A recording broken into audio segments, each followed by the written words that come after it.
I'm John Riley from the White House Historical Association.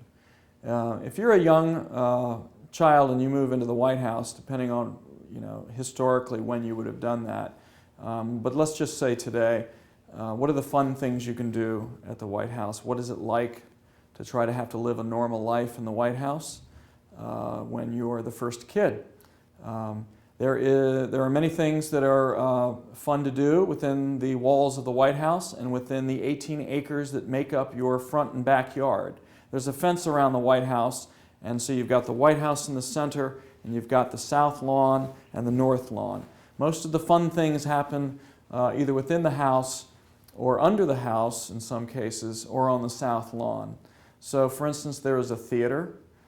If you want to see a movie, you can invite your friends over to watch a movie in the White House Theater. There's a bowling alley at the White House. There's a pool outdoors that's nearby. There's a tennis court. There's a basketball court outside.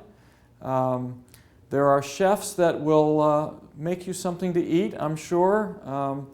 You have to decide on how much you're going to call upon them to do that and be polite to them and not call them at 3 in the morning looking for pizza. But there is a staff in the kitchen that I'm sure makes great things to eat for kids. And you're, of course, have your friends over to sort of have a run of the house. You have to remember, though, that 5 days a week there are tourists going through part of your house. And so you also have to make sure if you have a pet, you have to take care of the pet outside and probably can't romp around the house at 9 o'clock, when the tourists are there. So there are some things you have to be careful about.